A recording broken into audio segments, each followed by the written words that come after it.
औरतें ऐसे ही हैं कि घर के लिए, परिवार के लिए, पति के लिए, बच्चे के लिए जीते हैं। अगर वो जब एक लड़की की शादी होती है तो उसके बहुत सारे अरमान होते हैं, सपने होते हैं जिसको वो संजोती है, बोती है कि मेरी शादी होगी तो मैं हमेशा सुखी रहूँगी। अगर उसको जीवन साथी अच्छा मिल जाता है तो उसका जीवन सच में खुशियों से सुखी बन जाता है, और अगर जीवन साथी अच्छा नहीं मिलता है तो वो एक ज़िंदा लाश बन के रह जाती है। जीती ज़रूर है लेकिन एक लाश बन जाती है और हमेशा अपनी तकदीर को कोसती रहती है। तो हेलो फ्रेंड्स, यहाँ पे मैं बना रही हूँ सुबह का सब लोग का टिफ़िन। तो मैं बना रही हूँ आज छोले भटूरे टिफ़िन में देने के लिए और हस्बैंड को खा के जाने के लिए और बच्चे लोग को। तो मैंने बनाया है, देखिए यहाँ पे मैं दिखा रही हूँ आप लोगों को फ्राइड राइस। तो यहाँ पे देखिए इस तरीके का मैंने बनाया फ्राइड राइस मटर डाल के। तो आप सभी आ जाइए खाने के लिए। किसको किसको अच्छा लगता है फ्राइड राइस खाने में? मेरे घर में बहुत ज़्यादा पसंद किया जाता है। तो अभी ये चाय था तो मैं बोली चाय गरम करके मैं पी लेती हूँ, और यहाँ पे मेरे छोले भी बन गए हैं तो बस गर्मा-गर्म मैं भटूरे बनाऊँगी। और चलिए मैं फ्री होके फिर आप लोगों से मिलती हूँ थोड़े समय बाद में। हे गाइस, नमस्कार, प्रणाम। मैं आप सबकी सपना पांडे। तो कैसे हो आप लोग? आई होप कि आप लोग बहुत बढ़िया होंगे, अच्छे से होंगे और मैं भी बढ़िया हूँ। तो देखिए फ्रेंड्स, बढ़िया होना भी चाहिए क्योंकि आजकल ऐसा समय है ना कि लोग अच्छा खा रहे हैं, अपने हिसाब से लोग हेल्दी खा रहे हैं, फ्रूट्स खा रहे हैं, दूध पी रहे हैं, लेकिन क्या होता है इंसान का जो हेल्थ है वो बिल्कुल सही नहीं है। हेल्थ को लेके इंसान, हर एक इंसान परेशान है, चाहे वो गरीब हो, अमीर हो, मिडिल क्लास हो या फिर रिच फैमिली, कोई भी हो फैमिली, सब हेल्थ में आजकल लोगों का आधा से ज़्यादा पैसा जो है ना वो दवाइयों में खर्चे हो रहे हैं। वो क्यों? क्योंकि आजकल का खान पान एकदम प्योर नहीं है। कोई भी चीज़ हम खाते हैं तो वो हमारे हाथ में आते आते ना, चाहे कोई भी चीज़, फ्रूट्स हो, कोई भी चीज़ हो, वो पता नहीं किन किन प्रोसेस से होकर गुजरती है और वो फ्रेश नहीं रह जाती। तो इसीलिए स्वस्थ रहना आज के ज़माने में सबसे बड़ा धन है, सबसे बड़ी कमाई है। जो कि बोलते हैं अगर इंसान स्वस्थ है तो समझ लो वो हर गम से, हर दुख से बचा हुआ है। तो अभी क्या है फ्रेंड्स कि मैंने ना जस्ट बच्चों को स्कूल छोड़ के आई, तो मैंने कहा चलो आज थोड़ा सा आप लोगों से अभी ब्लॉग स्टार्ट कर देती हूँ और चलती हूँ, थोड़ा साड़ी चेंज करूँगी और रील्स बना के आऊँगी।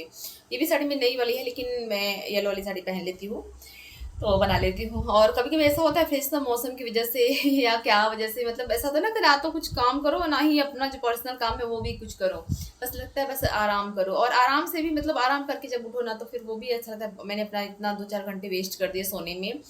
तो सही बात है फ्रेंड्स, जीवन में अगर कुछ करना है, कुछ आगे बढ़ना है ना तो सोना, जैसे हद से ज़्यादा मतलब मत सोइए। एक इंसान के लिए 4 से 5 घंटे, 6 घंटे की नींद पर्याप्त तो होती है, चाहे वो दोपहर में आप अगर 1-2 घंटे ले रहे हो, फिर रात को भी ले रहे हो। और सही पूछो ना, हाँ, तो फ्रेंड्स कल मैं रात को मतलब मैं 2 ढाई बजे सोई, नींद ही नहीं लग रही थी। फिर मैंने सोचा कि ब्लॉग अपना एडिट कर लेती हूँ, लेकिन फिर मैंने प्रॉपर अच्छे से ब्लॉग बनाया भी नहीं था, तो मैंने नहीं किया। और थोड़ी-सी उमस बहुत ज़्यादा थी।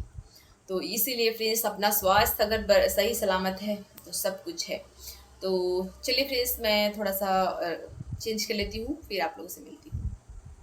फ्रेंड्स मैं देखिए साड़ी चेंज कर ली लेकिन मैंने ब्लाउज़ नहीं चेंज किया क्योंकि ना ये येलो पे ना मरून कलर अच्छा लग रहा था ब्लाउज़, तो मैंने कहा चलो रहने दो, इसका ब्लाउज़ नहीं पहनूंगी और चल रही हूँ रील्स बना लूँगी। बहुत ज़्यादा काम हो जाता है फ्रेंड्स, मतलब इतना ज़्यादा मतलब काम हो जाता है ना कि ऐसा लगता ही नहीं है कि टाइम अपने लिए बच पाता है। बट आज मैं खाने में आप लोगों ने देखा कि अभी मैंने बनाया था ना, छोले बनाए थे, भटूरे बनाई, उसके बाद मैंने फ्राइड राइस बनाई थी। सब लोग खा के गए हैं, टिफ़िन में सबको छोले भटूरे दी हूँ और मैं अभी कुछ नहीं खाई हूँ। मैंने कहा रील्स बना लेती हूँ क्योंकि मुझे धूप का बड़ा इंतजार रहता है और हम औरत लोग का यही है, मतलब एक काम करते रहते हैं ना, एक एक के बारे में सोचते रहते हैं और दिमाग पे वही चीज़ रहती है कि काम हमें ख़त्म करना है।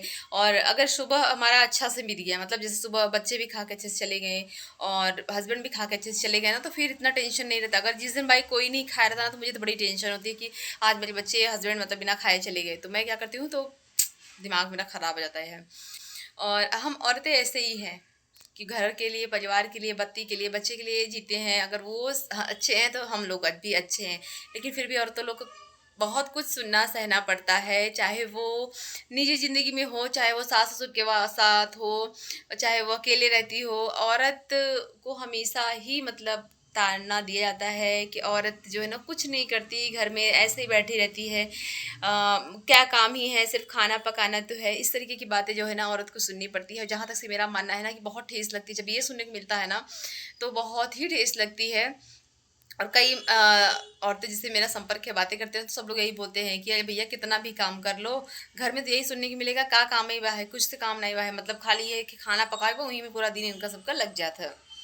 तो औरत की ज़िंदगी ना बहुत ही कष्टमय होती है, बहुत ही स्ट्रगल वाली होती है। जब तक वो पति के घर पे जब से आती है ना, तो बहुत कुछ सुनना पड़ता है, बहुत कुछ सहना पड़ता है और इसीलिए लोग औरत को देवी का रूप माना जाता है, क्योंकि देवी माँ पहले बहुत कुछ सहती हैं, उसके बाद में जब खोलती यही चीज़ औरत का भी होता है कि जब तक औरत सहती है, सहती है, सहती है ना, तब तक अच्छी बनी रहती है। जिस दिन बोल दी और जिस दिन बोलती है भैया, तो उस दिन बम फटता है, समझ लीजिए।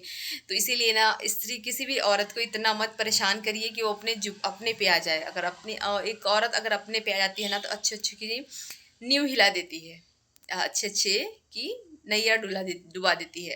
तो इसीलिए किसी भी औरत को इतना परेशान मत करिए। मैं तो हर हर उस घर वालों से बोलूँगी कि अगर आपकी बहू है, बेटी है, चाहे जो भी है, उसको समझिए कि क्या है उसकी परेशानी, क्यों अगर वो कुछ गलत कर रही है तो आप समझाइए उसको। फिर भी अगर गलत कर रही है तो फिर देखो, ऐसा नहीं है कि कोई भी औरत इतनी भी बुरी नहीं होती है कि वो अपने घर और परिवार का बुरा चाहेगी। हाँ, हो सकती है 1-2 औरतें ऐसी होती हैं, तो उनके बारे में बात नहीं कर रही हूँ मैं, उस हर औरत के बारे में बात कर रही हूँ जो अपने पति, अपने परिवार, अपने बच्चों के लिए जीती है।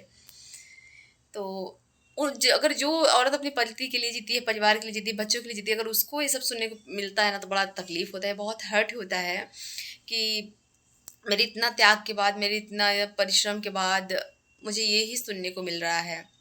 तो बहुत हर्ट होता है। तो इसलिए किसी भी औरत का अपमान मत करिए, चाहे वो आपके घर की हो, बाहर की हो, कहीं की भी औरत को इज्जत से देखिए। हाँ, जो औरत मैं ऐसा नहीं बोल रही हूँ कि अब औरत आपको ना गलत तरीके से बोले, परेशान करे, तो आप उसको नहीं भी, जो गलत है तो गलत पे आवाज़ उठाइए। लेकिन हाँ, अगर कोई भी अच्छी औरत है तो उसको परेशान मत करिए। आपके घर की बहू है, बेटी है, 2-4 गलती कर भी ले रही है तो उसको समझाइए, वहाँ का नियम कानून बताइए, ताड़ना मत दीजिए। क्योंकि औरत को ना, और एक चीज़ और, कि किसी भी औरत को उसके माँ-बाप का जो ताना दिया दिया जाता है ना, तो सीधा उसके दिल पे वार करता है और वो कभी भी नहीं भूला जाता। वो औरत उस बात को कभी भी नहीं भूलती। तो इस बात का विशेष ध्यान रखिए। तो चलिए फ्रेंड्स, मिलते हैं आप लोगों से नेक्स्ट वीडियो में, तब तक के लिए बाय बाय।